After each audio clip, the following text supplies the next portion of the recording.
मुल्क में सियासी सूरत-ए-हाल में तेजी से तब्दीली हो रही है, हालात तेजी से बदल रहे हैं। हुकूमत की तरफ से अपोजिशन पर गैर मुल्की ईमा पर हुकूमत तब्दील करने के इल्जामात लगाए गए हैं। अब अपोजिशन की तरफ से भी मुतालबा किया जा रहा है कि सिक्योरिटी इदारे वजाहत करें कि नेशनल सिक्योरिटी कमेटी में क्या सामने आया। वज़ीर आज़म के इल्जामात की हकीकत सामने लाई जाए। सियासी सूरत-ए-हाल पर बात करते हैं। हमारे साथ फोन लाइन पर मौजूद हैं सीनियर सहाफ़ी तज़कियाकार मज़हर अब्बास साहब। मज़हर अब्बास साहब, शुक्रिया आपके वक्त के लिए। कहिएगा, मौजूदा सूरत-ए-हाल में आपको मामलात किस तरफ जाते नजर आ रहे हैं? सियासी दर्जा हरारत मजीद बढ़ेगा या कम होगा? जी, बहुत बहुत शुक्रिया। मेरा ख्याल है सियासी दर्जा हरारत बढ़ेगा और अब ज्यादा पेचीदा हो गया है, क्योंकि अब इलेक्शन कमीशन की तरफ से भी आ गया है कि वो 3 महीने में इलेक्शन नहीं करा सकते। तो अब इस वक्त जो सूरत हाल है वो ये कि कौमी असम्बली मौजूद नहीं है, बाकी चारों सूबाई असम्बलियां मौजूद हैं, और ये भी पाकिस्तान की सियासी तारीख में पहली मरतबा होगा कि अगर सिर्फ कौमी असम्बली के इंतखाबात कराए जाते हैं। दूसरी अहम बात यह है कि जाहिर है सुप्रीम कोर्ट का क्या फैसला आता है इस पर तो हम कुछ नहीं कह सकते और कमेंट भी नहीं करना चाहिए, लेकिन 8 मार्च से लेके 3 अप्रैल तक जो कुछ हुआ इसका जायजा लेना बहुत जरूरी है कि क्या वजह है, क्योंकि बकौल वजीर आजम के उनको 7 मार्च को ये केबल या लेटर जो भी उसे कहें वो मिल गया था, तो और 24 मार्च को ये जो vote of no confidence motion है ये कौमी असम्बली के इजलास में कायदे इख्तिलाफ ने पेश की। जब उन्होंने पेश की तो उस पर हुकूमत की तरफ से कोई ऑब्जेक्शन नहीं आया, यानी वो चीज जिसको बैनुल अक़वामी साजिश कहा जा रहा है वो 24 मार्च तक तो बहुत मेच्योर्ड हो गई थी।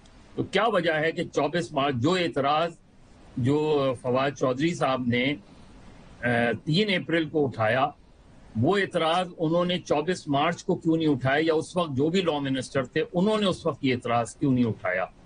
गालिबन नजर ये आता है कि इनिशियली गवर्नमेंट की कोशिश ये थी कि वोट ऑफ नो कॉन्फिडेंस पे अपोजिशन के 172 पूरे ना हो सके, और ये दावा भी किया जा रहा था कि मुनर्रफीन वापस आ जाएंगे। इत्तेहादियों से बातचीत चलती रही और ऐसा लगता है कि जब इन सारी कोशिशें रायगा गईं और नाकाम हुई, उसके बाद ये फैसला किया गया कि ये चीज जो है इस कार्ड को इस्तेमाल किया जाए, जिसका इजहार जो भी कॉन्स्पिरेसी थी उस पर कोई कमीशन बनता है नहीं बनता, उस पर सुप्रीम कोर्ट उसको टेकअप करती है नहीं करती। बज़ाहिर नजर आ रहा है कि सुप्रीम कोर्ट अपने आप को महदूद रखेगी उस रूलिंग तक जो डिप्टी स्पीकर ने दी। अब क्या वो रूलिंग डिप्टी स्पीकर की थी? क्योंकि अगर आप उस रूलिंग को पढ़ें और डिप्टी स्पीकर ने जो पढ़ा उसमें तो उन्होंने स्पीकर का नाम लिया, उन्होंने पढ़ते वक्त स्पीकर का नाम लिया, यानी वो रूलिंग डिप्टी स्पीकर नहीं कह रहे हैं, वो रूलिंग दरअसल स्पीकर की है। तो स्पीकर को कैसे पता चल गया? क्योंकि लॉ मिनिस्टर ने तो पॉइंट ऑफ ऑर्डर हाउस में उस वक्त पेश किया, तो वो जो रूलिंग रिटन रूलिंग थी वो लगता यह है कि वो पहले से लिखी हुई थी। अब उसके ऑथर को भी तलाश करना पड़ेगा, क्योंकि स्पीकर जो है वो ओन नहीं कर रहे इस वक्त तक उस रूलिंग को कि वो उनकी रूलिंग है। तो फिर आखिर वो रूलिंग लिखी किसने है, कौन उसका ऑथर है? और फौरी तौर पे वजीर आजम ने जो है उसके फौरन बाद जब इजलास रोक्ड हो गया तो फौरन वजीर आजम ने असेंबलियां डिसॉल्व कर दी। अब एक तरफ आप इस चीज को सेलिब्रेट कर रहे हैं कि आपने जो है वो अपोजिशन की और बैनुल अक़वामी साजिश नाकाम कर दी, और दूसरी तरफ अपनी ही कौमी असेंबली जो है वो 1.5 साल पहले डिसॉल्व कर रहे हैं और नए इंतखाबात की तरफ जा रहे हैं।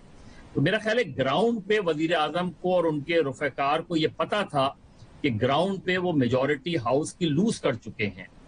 तो बेहतर होता, उस सबसे बेहतर यही होता कि वजीर आजम ग्रेसफुली रिजाइन करते, उसके बाद उस सारी चीजों को सामने लाते जो उनके बकौल साजिश हुई थी।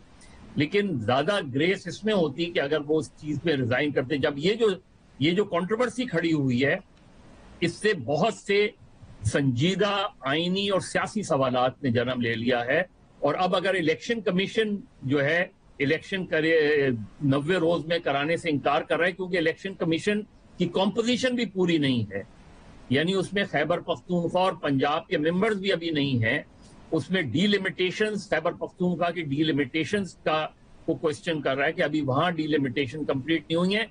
तो इस चीज और 90 रोज से आगे अगर आप नहीं जा सकते तो फिर क्या क्राइसिस होगा? फिर क्या इसको भी सुप्रीम कोर्ट को देखना पड़ेगा? तो मेरा ख्याल है हम एक गैर यकीनी सूरत हाल की तरफ बढ़ गए हैं, और ये पेचीदा से पेचीदा होती जा रही है सूरत हाल। اور لگتا یہ ہے کہ اس کا حل 12 سپریم کورٹ کے آرڈر کا ہمیں انتظار کرنا پڑے گا سب کو. لیکن سیاسی صورتحال اور بین الاقوامی صورتحال، کیونکہ آپ دیکھیں کہ امریکہ کا جو رد عمل آ رہا ہے اس پر پھر اب ہمارا رد عمل کیا ہوگا، تو میرا خیال ہے ایک مشکل صورتحال سے اس وقت ہم گزر رہے ہیں. اچھا مظہر عباس صاحب، یہ کہیے گا حکومت اور اپوزیشن کے الزامات کی حقیقت سامنے آ پائے گی یا باقی معاملات کی طرح یہ بھی غائب ہو جائے گا؟ دیکھیے، دو چیزیں ہیں اس میں. ایک تو یہ کہ کیا عدم اعتماد کی تحریک ایک درست آئیڈیا تھا اپوزیشن کا، کیونکہ 1.5 سال الیکشن میں رہ گیا تھا اور اس کو گزرتے وقت نہیں نکلتا، اگلے بجٹ کے بعد ویسی الیکشن کیمپین. تو میں ذاتی طور پہ تو سمجھتا ہوں ووٹ آف نو کانفیڈنس ایک درست آئیڈیا نہیں تھا، لیکن یہ ایک آئینی راستہ ضرور تھا. یعنی انہوں نے کوئی غیر آئینی کام نہیں کیا. اگر عدم اعتماد کی تحریک موو کی ہے تو کوئی غیر آئینی کام نہیں کیا. البتہ اس پہ سوال ہے کہ اپوزیشن کو پھر کون سے الزامات کا سامنا کرنا پڑا.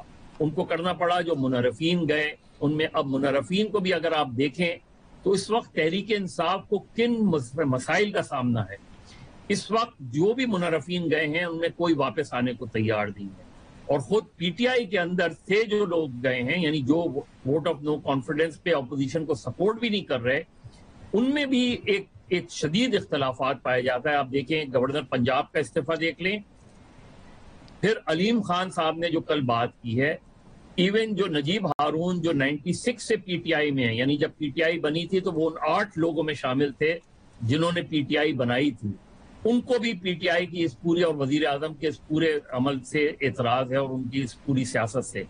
تو پی ٹی آئی تنظیمی طور پہ بہت شدید بحران کا شکار ہے. جو منحرفین گئے ہیں اور جن کا گھراؤ کرنے کا وزیر اعظم کہہ رہے ہیں، وہ تو وہ تھے جن کو وزیر اعظم خود پارٹی میں لائے تھے. تو سب سے پہلے تو خود وزیر اعظم کو یہ جواب دینا چاہیے کہ وہ کن کے کہنے پر ان کو لے کر آئے تھے، اور جب انہوں نے لے کر آئے تھے تو بیسک ذمہ داری تو خود وزیر اعظم کو قبول کرنی چاہیے کہ یہ ان کی غلطی تھی کہ وہ ان کو لے کر آئے تھے.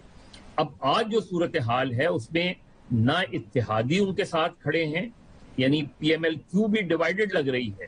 ان کے چودھری صالح اور شفقت چیمہ جو ہے، اور وہ چیمہ صاحب جو ہیں، وہ قومی اسمبلی میں اپوزیشن کے ساتھ آ کے بیٹھ گئے ہیں.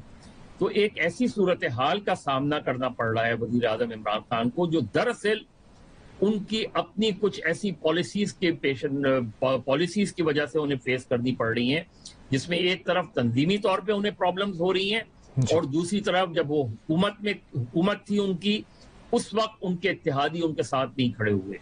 صحیح. ملک میں سیاسی صورتحال میں تیزی سے تبدیلی دیکھی جا رہی ہے، اور اس پر انالیسس دے رہے تھے سینئر صحافی تجزیہ کار مظہر عباس صاحب. آپ کے وقت کا بہت بہت شکریہ.